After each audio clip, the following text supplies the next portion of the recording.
Cumprimento a todos os meus irmãos com a paz de Jesus. Seja bem-vindo ao estudo do Grande Conflito, capítulo 36.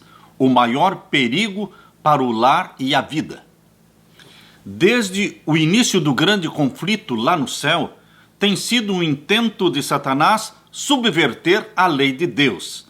Foi para realizar isso que entrou em rebelião contra o Criador. E posto que fosse expulso lá do céu, ele continuou a mesma luta aqui na terra.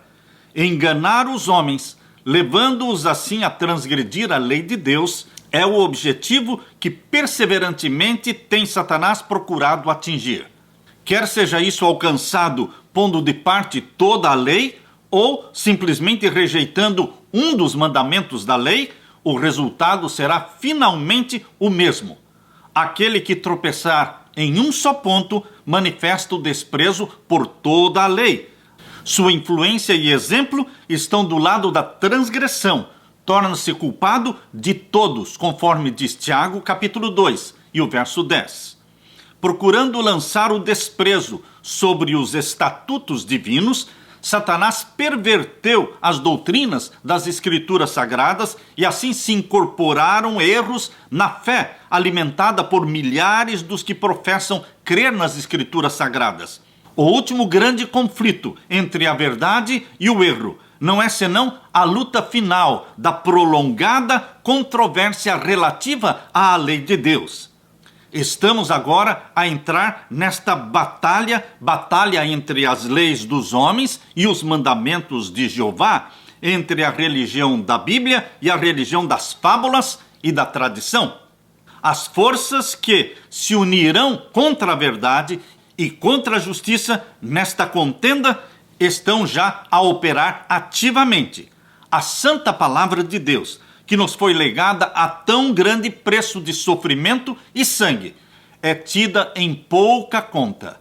A Bíblia está ao alcance de todos, mas poucos há que realmente aceitem a Bíblia como guia da sua vida. A incredulidade prevalece em assustadora proporção, não somente no mundo, mas também dentro da igreja. Muitos têm chegado a negar as doutrinas que são, com efeito, as colunas da fé cristã.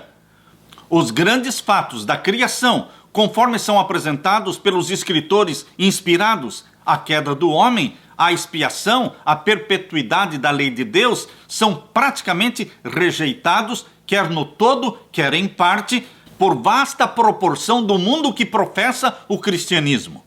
Milhares que se orgulham da sua sabedoria e independência consideram como prova de fraqueza depositar implícita confiança na Bíblia. Acham que é prova de talento e saber superiores cavilar a respeito das Escrituras Sagradas e espiritualizar e explicar evasivamente suas mais importantes verdades. Muitos ministros estão ensinando ao povo e muitos professores estão a instruir os estudantes que a lei de Deus foi mudada ou abrogada, e os que consideram suas reivindicações ainda como válidas, devendo ser literalmente obedecidas, são julgados merecedores apenas de ridículo e de desdém. Rejeitando a verdade, os homens rejeitam o seu autor. Conculcando a lei de Deus, negam a autoridade do legislador.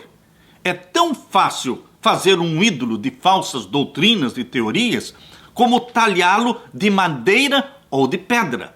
Representando falsamente os atributos de Deus, Satanás leva os homens a olhá-lo sob um falso prisma.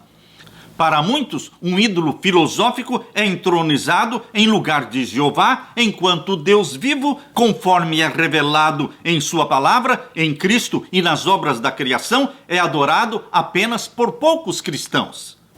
Milhares deificam a natureza, enquanto rejeitam o Deus da natureza.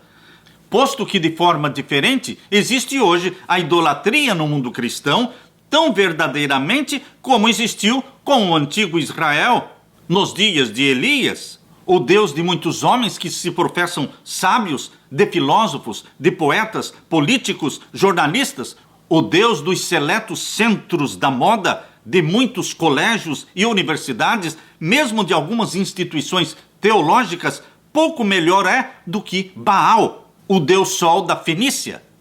Nenhum erro aceito pelo mundo cristão fere mais audaciosamente a autoridade do céu, nenhum se opõe mais diretamente aos ditames da razão, nenhum é mais pernicioso em seus resultados do que a doutrina moderna, que tão rapidamente está ganhando terreno de que a lei de Deus não mais vigora para os homens. Toda nação tem suas leis que impõem respeito e obediência.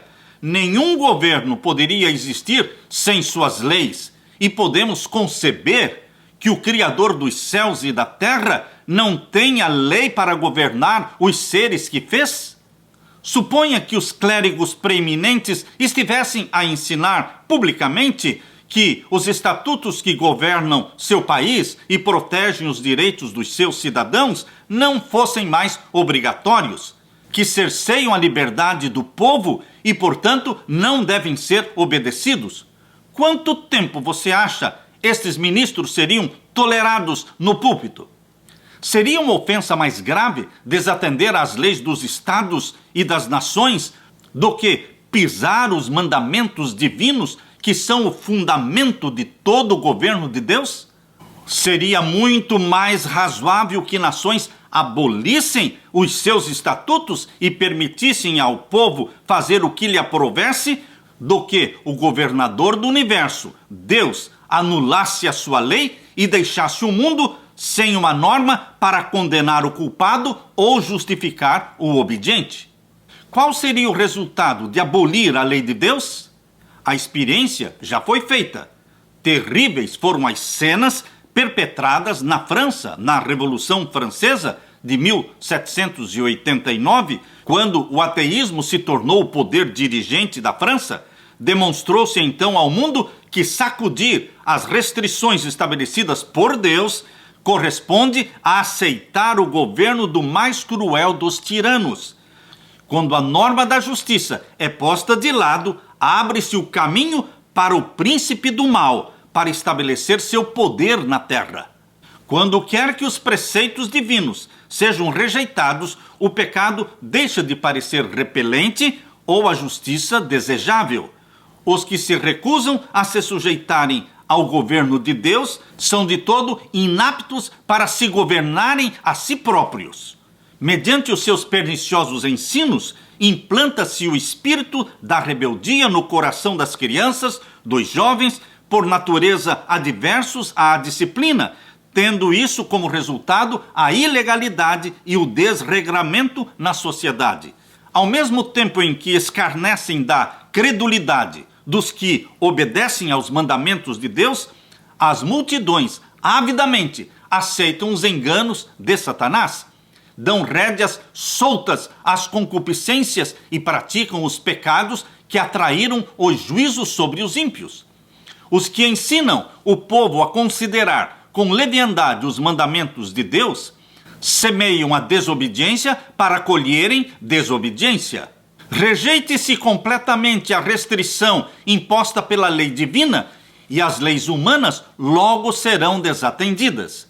Visto que Deus proíbe as práticas desonestas, a cobiça, a mentira, a fraude, os homens estão prontos a conculcar os seus estatutos como um estorvo à prosperidade mundana.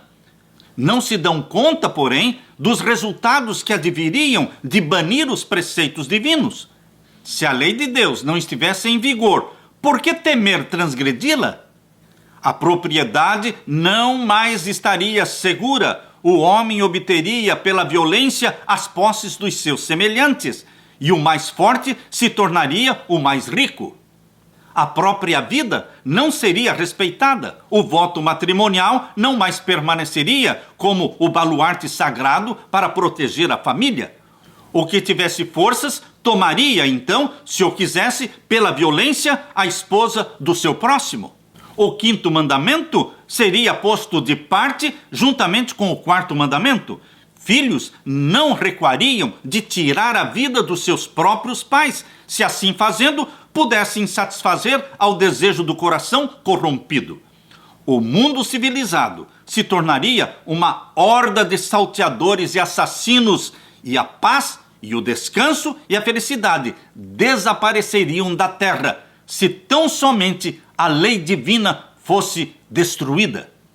A doutrina de que os homens estão isentos da obediência aos mandamentos de Deus já tem debilitado a força da obrigação moral, abrindo sobre o mundo as comportas da iniquidade.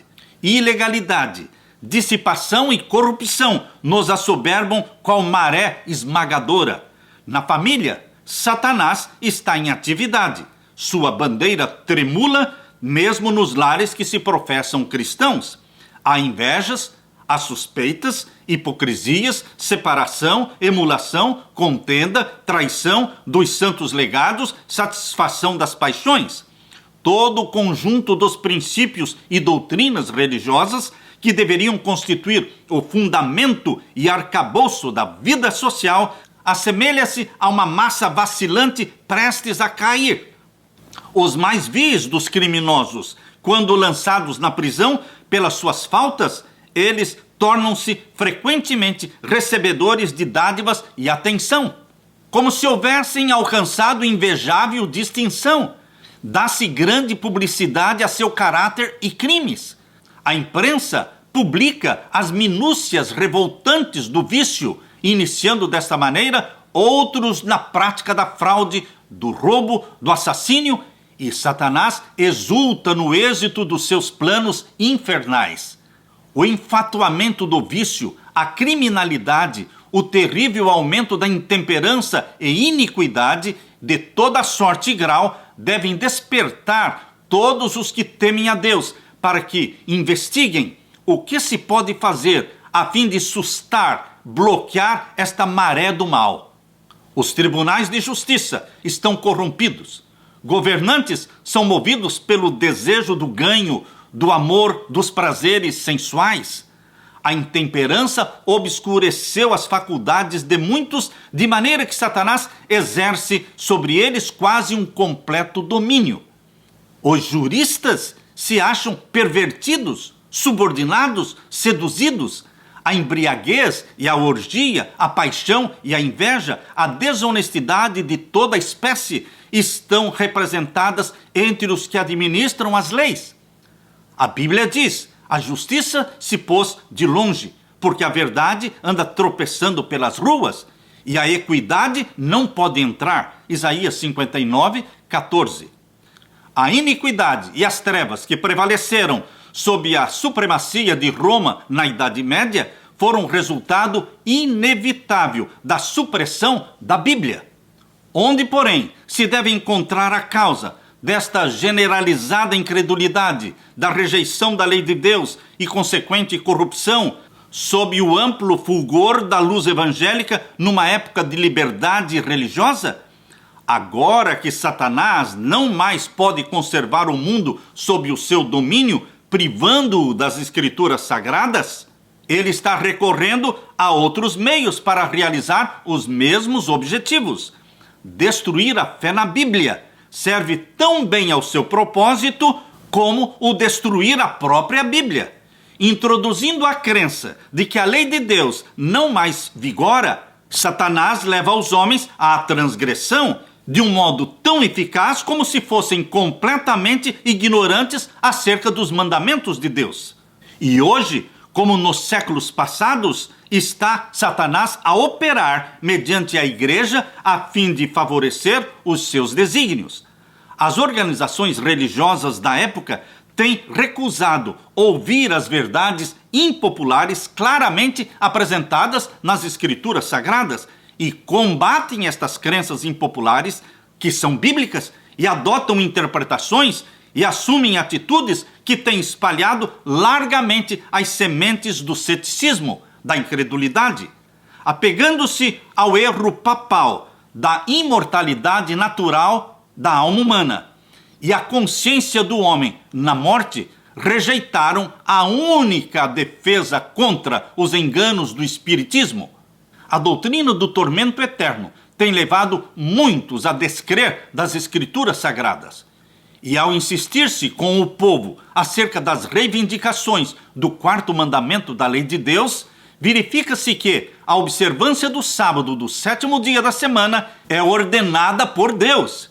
E como único meio de livrar-se de um dever que eles não estão dispostos a cumprir, declaram então muitos ensinadores populares que a lei de Deus foi abolida, não está mais em vigor. Repelem assim a lei e o sábado juntamente.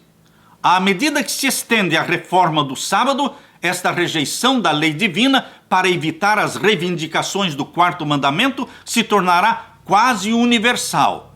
Os ensinos dos dirigentes religiosos abriram porta à incredulidade, ao espiritismo e ao desdém para com a santa lei de Deus.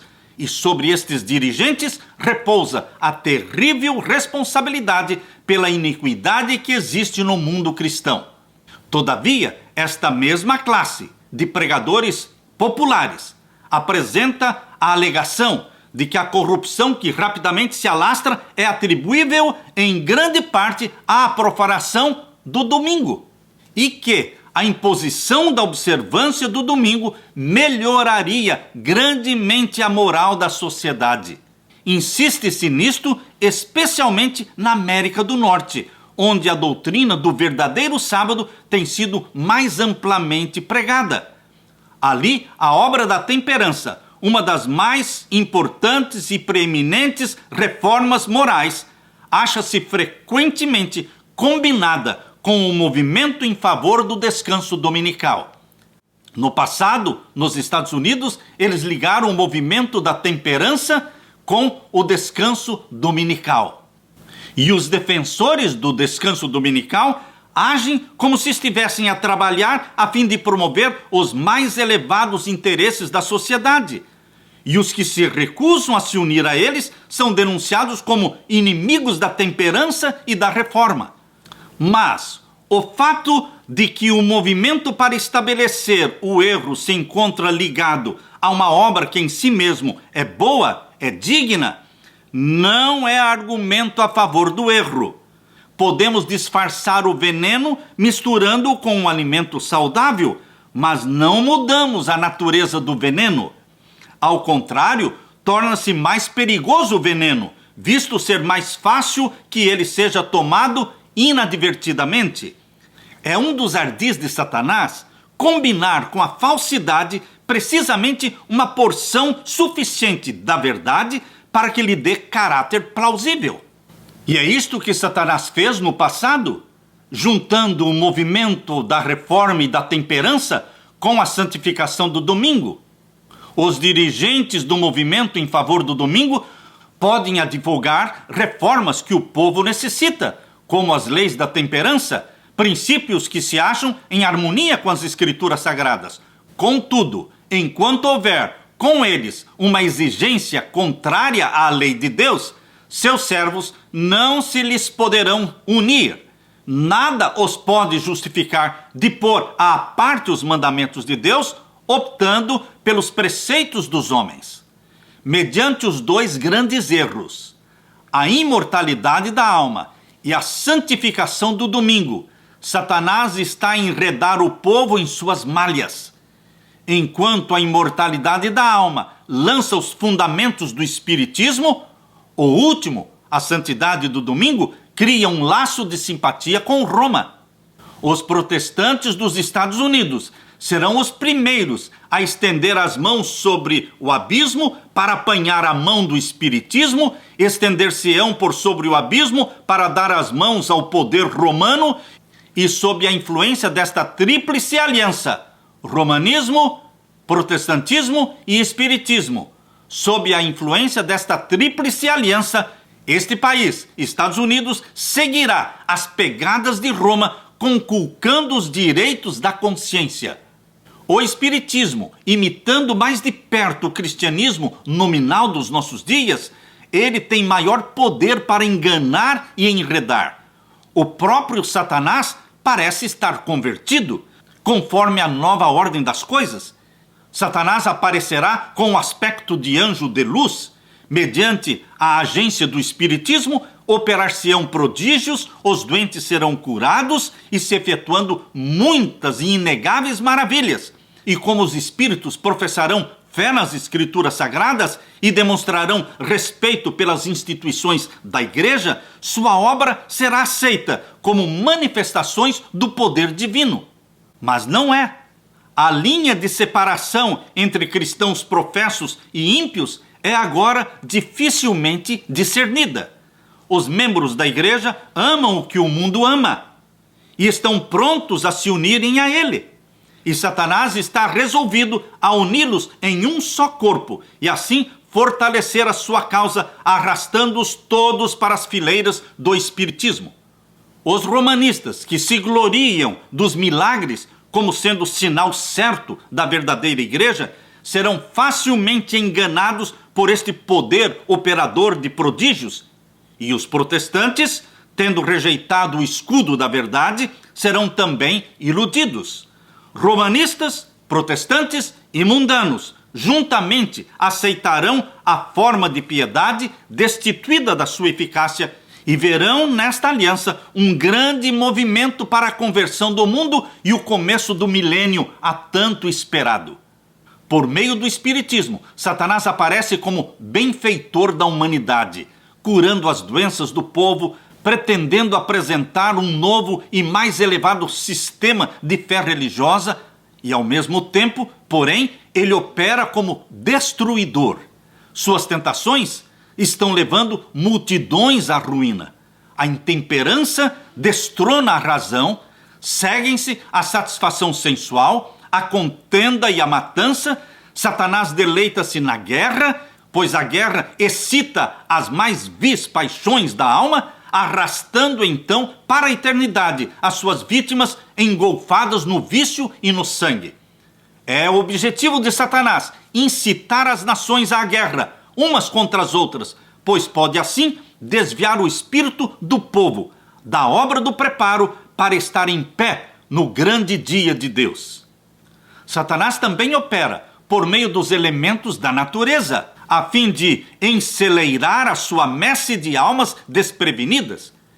Satanás estudou os segredos dos laboratórios da natureza e ele emprega todo o seu poder para dirigir os elementos, tanto quanto o permite Deus. Quando lhe foi permitido afligir a Jó, quão rapidamente rebanhos e gado, servos e casas, filhos foram assolados, seguindo-se em um momento uma desgraça após a outra.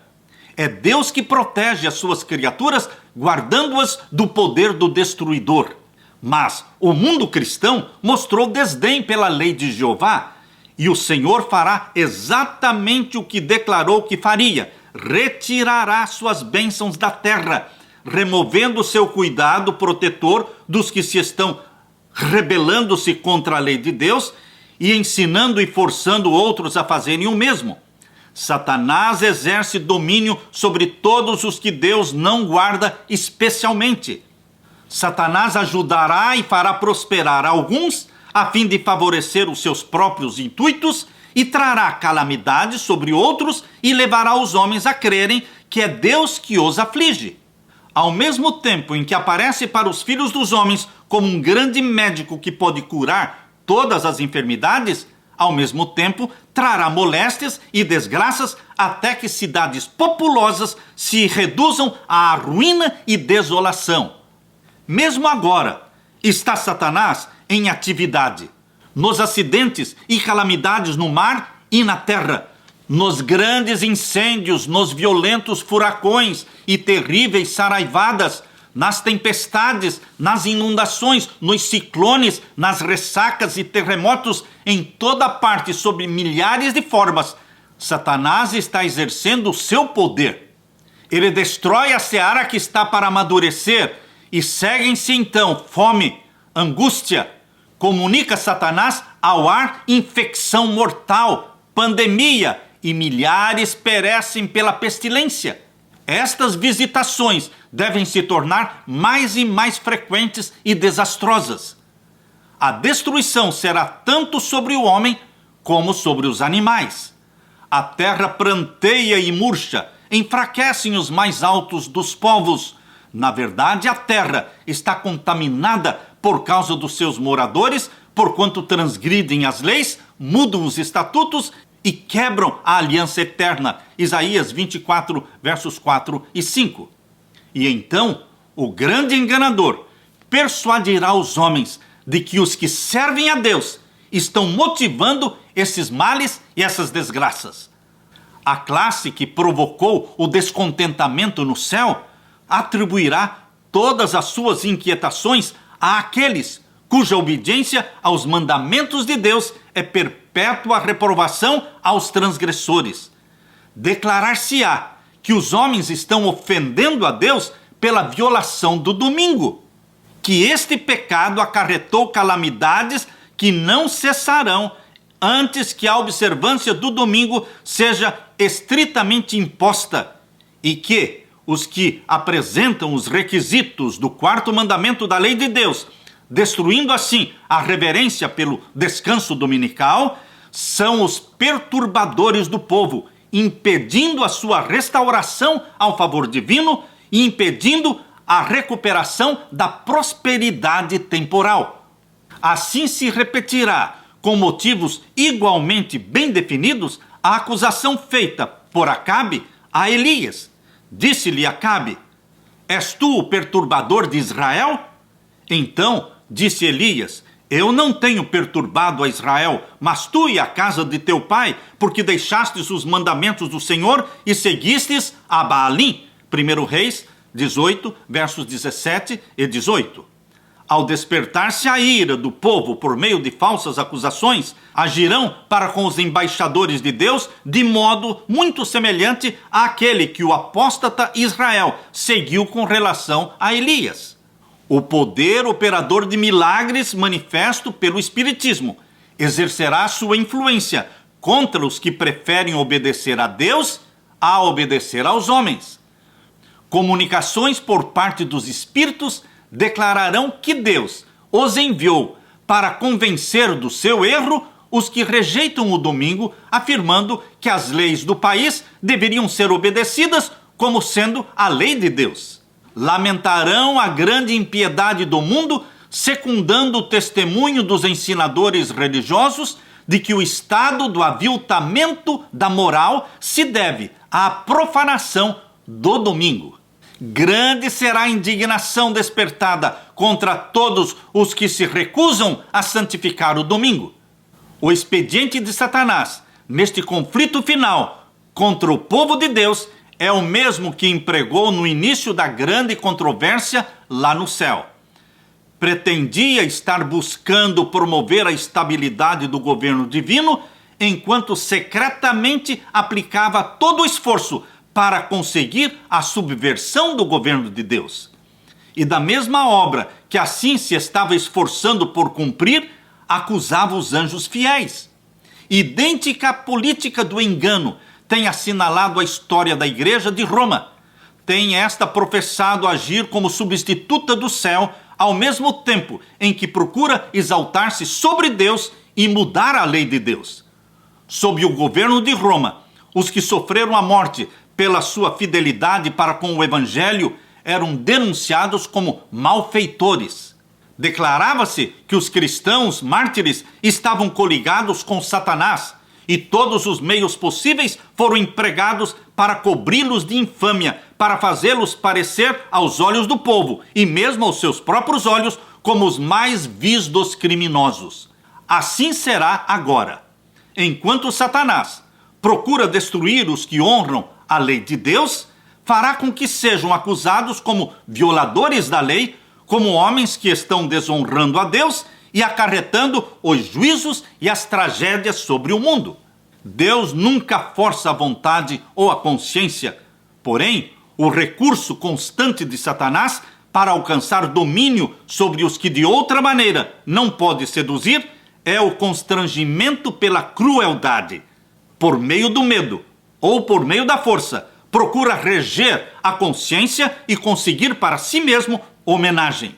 Para realizar isto, opera tanto pelas autoridades eclesiásticas como também pelas autoridades seculares, levando-as à imposição das leis humanas em desafio à lei de Deus. Os que honram o sábado bíblico serão denunciados como inimigos da lei e da ordem, como que a derribar as restrições morais da sociedade, causando anarquia e corrupção e atraindo os juízos de Deus sobre a terra. Declarar-se-á que os seus conscienciosos escrúpulos são teimosia, obstinação e desdém para com a autoridade. Serão acusados de deslealdade para com o governo. Ministros que negam a obrigação da lei divina apresentarão do púlpito o dever de prestar obediência às autoridades civis, como ordenadas por Deus. Nas assembleias legislativas, nos tribunais de justiça, os observadores dos mandamentos de Deus serão caluniados e serão condenados. Dar-se-á um falso colorido às suas palavras. A pior interpretação será dada aos seus intuitos. Quando as igrejas protestantes rejeitarem os argumentos mais claros das Escrituras Sagradas em defesa da lei de Deus, então estas igrejas protestantes almejarão fazer silenciar os cristãos obedientes à lei de Deus, cuja fé não podem subverter usando a Bíblia. Embora fechem os olhos ao fato, estão agora a enveredar por caminho que levará à perseguição dos que conscienciosamente se recusam a fazer o que o resto do mundo cristão se acha a praticar e a reconhecer as pretensões do domingo papal. Os dignitários da igreja e do Estado unir-se-ão para subornar, para persuadir ou forçar todas as classes a honrar o domingo. A falta da autoridade divina será suprida por legislação opressiva.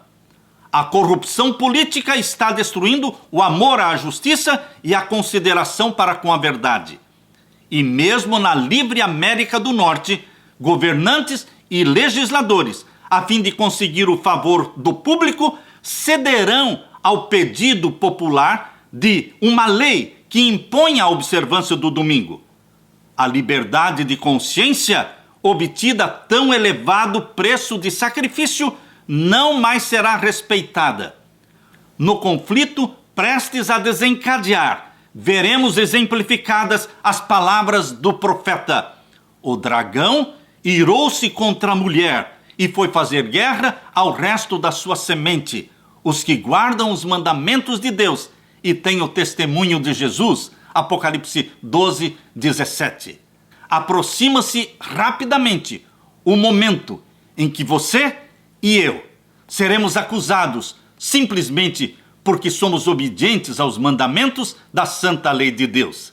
Mas, queridos, não se esqueçam que Jesus Cristo está do nosso lado. Jesus Cristo nos protege. Jesus Cristo nos sustenta nesta luta, nesta guerra espiritual. E em breve ele voltará em poder e glória para arrebatar a igreja que o ama e que lhe obedece fielmente os seus mandamentos. Louvado seja Deus. Fique com a paz de Jesus.